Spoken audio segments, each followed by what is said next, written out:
बच्चे को नहीं इलाज। याद रखने ऐसा बच्चों को ये इंजेक्शन मार मार के बेड़ा गर्क करते हैं, आपकी सोच भी नहीं है।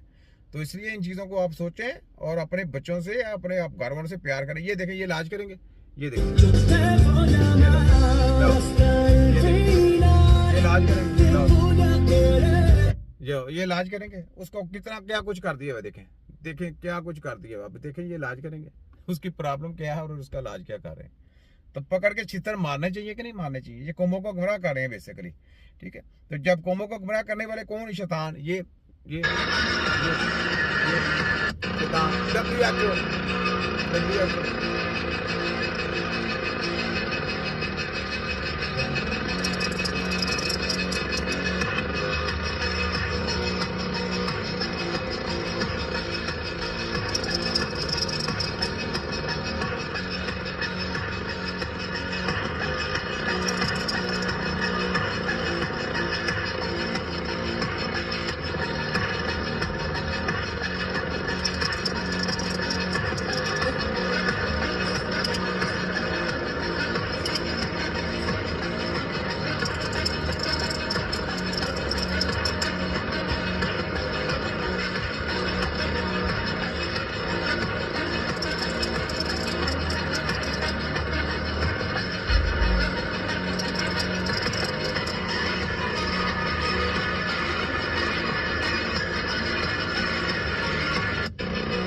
ये है शैतान के लोग। मैंने आपको क्या बोला, WHO के शैतान है, शैतान के लोग हैं। शैतान के लोगों में ये भी शामिल है लॉर्ड मैकाले।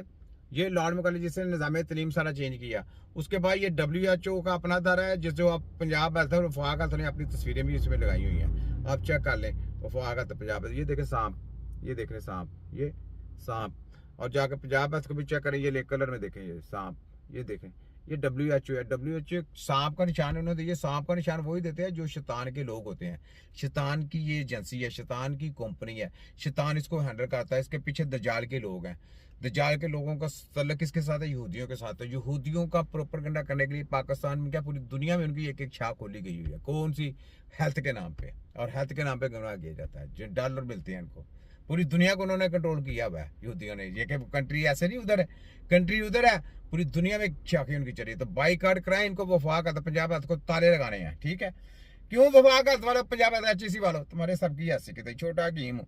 जब तक जीऊंगा शेरों की तरह जीऊंगा, लेकिन तुम्हारा मैंने तिया पांचा और कीमा बना के छोड़ना है।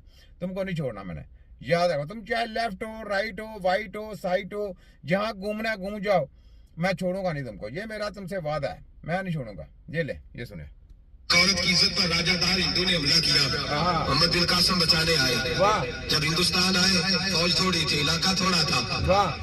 राजादार की फौज बहुत ज्यादा, और फिर अपना अरब छोड़ के यहाँ आके हिंदुस्तान में उसके इलाके में उस पर हमला करना, हालात खराब थे। मोहम्मद बिन कासिम परेशान है। एक बुजुर्ग ने देखा, आने लगे परेशान क्यों हो, कहने लगा सोचता हूँ इलाका भी उसका, फौज भी उसकी, मेरे फौजियों को तो रस्तों का भी नहीं पता, कैसे जंग करेंगे, किधर से आएंगे, और फिर हमें जुबान भी नहीं आती, कैसे काम होगा, डर रहा हूँ। 2-4 दिन गुजरे तो मोहम्मद बिन कासिम बशाश हो गए। वाह। बुजुर्ग कहने लगे खैर है, बड़े खुतबे लोग हैं, कहने लगे बस राजादार हमसे मुकाबला नहीं कर सकता, राजादार हमारे मुकाबले में खड़ा नहीं हो सकता। वाह। वो गिरा के गिरा, वो लड़खड़ाया के लड़खड़ाया, रेगा हो जाएगा। वाह। आपको कैसे खुशखबरी मिल गई? कहने लगे मुझे पता चला है कि राजादार ज़हन का गंदा है, वो तो चचा की बेटी को नहीं छोड़ता, मामू की बेटी को नहीं छोड़ता, खाला की बेटी को गंदी नजर से देखता है। इसका ज़हन गंदा होता है, वो किसी का मुकाबला नहीं कर सकता। वाह। तो बुजुर्ग कहते हैं मैं समझ गया कि वाकई से फतह होगी।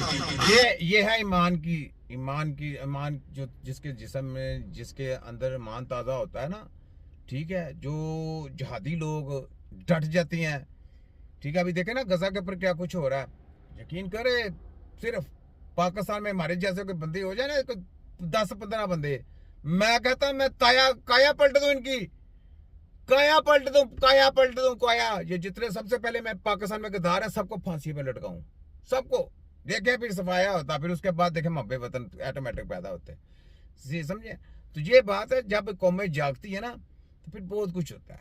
फिर उसके बाद देखें, फिर ना इसराइल की आवाज आनी, ना चू की आवाज आनी, ना अमेरिका की आवाज आनी है, ना ये मूत्रवासियों की आवाज आनी है, सिर्फ अहद कर लेना चाहिए कि बस पे जंग है, बस शहादत का जज्बा, बस नारा तकबीर, उसके बाद तैया पंचा देखें। ठीक है, सुने जरा। कश्मीर की आजादी हो रहा, फलस्तीन में आग क्यों लगी हुई है? मुसलमान जब तक ज़हन का गंदा है, कमजोर है, कमजोर है। हज़रत साद बिन अबी वक़ास रज़ी अल्लाह ताला अन्हु फरमाया करते थे, अल्लाह मुसलमान की मदद उतनी देर तक करता रहता है जितनी देर तक मुसलमान का ज़हन साफ है, किरदार पाक रहता है। इसलिए मुआशरे में लगी है। नौजवानों, तुम कहते हो कामयाबियां नहीं मिलती। और मिर्जा टूटी पता क्या कहता है? कहता है बाबे किधर है, फलाना किधर है, अपने अंदर साफ करनी है पहले, बाबे फिर मदद करते हैं। बाबे तो मदद तब करेंगे ना जब अंदर ही साफ नहीं है, तो अंदर ही बुग्ज है, अंदर ही आपके क्या कहते हैं कि मुकबर सारे रले हुए हैं, शैतान के लोग रले हुए हैं, तो बाबे वहां पे क्या करेंगे ना, सारे तो मुकबर रले हुए हैं। तो इन्होंने क्या फतह करनी है? हिजड़े है ना, मुकबर हिजड़ों को कहा जाता है। हिजड़े जब हिजड़े होंगे तो कौमों में, तो वो फिर वहां पे कौमें फतह नहीं हासिल करती। तो जब कौमें फतह हासिल करती हैं, जब इंसान के अंदर पुख्ता यकीन हो जाता है, फिर बुजुर्गान दीन भी जाग जाते हैं, फिर अल्लाह की ताकत भी साथ मिल जाती है, फिर होता है। क्यों मिर्जा टूटी? बाबू का पता चला बाबे कैसे काम करते हैं, यही बात है। तेरे जवाबों का हर जवाब मेरे पास है। तेरे खोते की ऐसी कहते छोटा हकीम हूँ, ना मैं मुल्ला, ना मैं कारी, ना मैं हाजी, ना मैं व्यापारी, मैं हूँ तिब्बे नबी का एक छोटा सिपाही जिसने मिर्जा टूटी की सरेआम है पापा कराई। इसको कहते हैं कि नजीर राई। चल मिर्जा टूटी भज, तेरे खोते दी ऐसी दी तैसी। तेरे पीछे एक और वीडियो आई, वो आ रही है मेरी वीडियो, वो चल रही है, स्टेप बाय स्टेप आ रही है, वो भी चाह रही है, ये भी चाह रही है, वो भी चाह रही है। कितने महाज, जितने महाज छोड़ोगे, हर महाज पे मैंने आना है, हर महाज पे तुम्हारे साथ टक्कर है मेरी, तुम्हारे सबकी ऐसी की तैसी। छोटा हकीम हूं मैं, छोटा पर काम में तीखा। आगे सुनो। कामयाबी मिल सकती है जिसका ज़हन ही साफ नहीं, कैसे दुनिया की बाजी जीत सकता है जिसकी निगाह की बात नहीं, कैसे आगे बढ़ सकता है जिसके किरदार में पाकीज़गी नहीं। अपने आप को पाक कर लो, अल्लाह हर मुश्किल में तुम्हारी मदद फरमाएगा, और मैंने कहा जब आदमी नापाक होता